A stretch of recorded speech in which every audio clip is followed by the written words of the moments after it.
Prancing Horses have 1 horsepower each. This thing has more than 600, and that's my kind of ride. So let's saddle up for our first taste test of the Ferrari 488 GTB. This is the latest supercar from the famous Italian car maker, continuing a long line of mid-engine 2-seater machines from the Prancing Horse that began with the 308, made famous by Tom Selleck's steed as Magnum PI. Fast forward 40 years and it is now the successor to the much revered 458 Italia, which is regarded as one of the most engaging and character-filled cars ever to leave the stables at Maranello. And while it looks similar enough, under the 488's sleek bodywork is one of the most significant changes to Ferrari's mid-engine formula. Actually, make that 2, as there is a pair of turbochargers hanging off the side of the high-tech, smaller capacity V8 that is nestled behind the cabin, making the 488 the first force-fed mid-engine machine from Maranello since the iconic F40.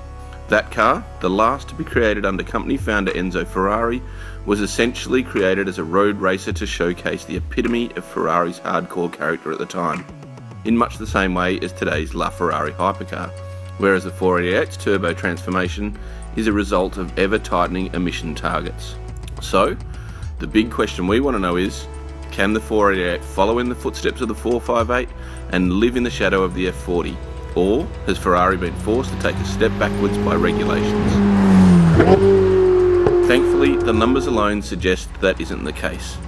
The 3.9 litre twin-turbo V8, which has already impressed us in the front of the California T, produces even more power, a staggering 492 kilowatts at 8,000 RPM, and significantly more torque, 760 newton meters spread across a wider band of revs.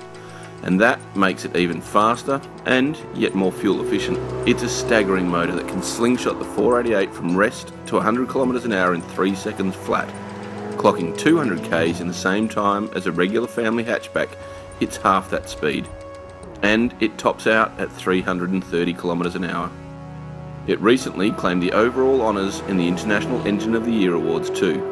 But the beauty of this engine is not that it makes bigger numbers, but the way it works out in the real world, to the point where it can be a comfortable long-distance cruiser and even a lazy around-town commuter if you want to drive it every day. And then, when you want it to be, listen to this.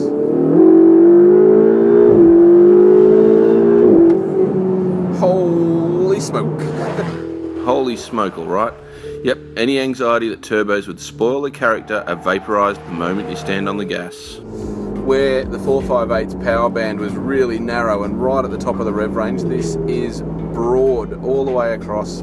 From about 3,000 RPM, it is on maximum boost. And that means that it's not only faster, but it's actually easier to drive.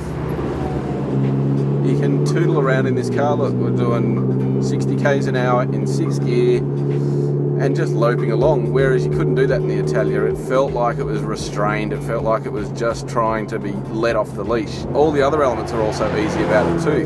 The 7-speed dual clutch automatic, I actually prefer changing it in manual gears just because it's that little bit more engaging, and these beautiful carbon fibre shift pillars are great to touch. Now the other thing that Ferrari does really well is make this car as driver focused as possible. All the controls are on the steering wheel. The headlights are there, the windscreen washers are there, and then it's got the Manettino, which changes its character from a wet weather setting, sport, and then race. It is a little bit playful at the absolute limit, but it's never going to spit you into the hedges. Then, if you are brave, you can turn the traction control off and all the way with stability control off. And when you do that, this thing is fantastic to drive. Really engaging, really lively. Classic mid-engine characteristics in the fact that it turns in really sharp under brakes and sort of pivots on the middle of the car and dances on its front and rear ends. And then awesome traction out of the bends with that turbocharged power coming in really low. This car has still got great traction, and that comes from the electronic differential that Ferrari's developed through F1 technology. The steering is quite light for a supercar and what you would think, and Ferrari's got this real character of doing that. The F12 is similar, and the FF, and I kind of like it. It's really precise. Like, there is so much turn-in response through the steering. It's beautifully balanced. The ride, again, it's stiff. it's a supercar, but it's not back-breakingly stiff, and you could sit in this thing for hours and cruise up the freeway. It really is quite a livable supercar. As you'd expect from a Ferrari, the 488 doesn't come cheap. Although Ferrari Australia has realigned its standard equipment list and taken almost $75,000 out of its list price over the 458 Italia. It now costs just over $460,000, but there is still an extensive list of options available to personalise your car, and our test example had more than $120,000 worth of special paint, carbon fibre and other accessories. At the end of the day, this is a special car to sit in. It is gorgeous to look at from the outside, it's gorgeous to be in from the inside, and it certainly turns heads. And when it sounds that good, everyone looks. So, has turbocharging spoilt the character of Ferrari's mid-engine supercars? Well, I simply can't argue against it. This 488 GTB is not only faster than the car it replaces, but it's more fuel efficient, and the turbos make it more effortless to drive around town every day. And for those reasons, I think it's the best prancing horse I've ever ridden. And for that, I just got to take it for another gallop.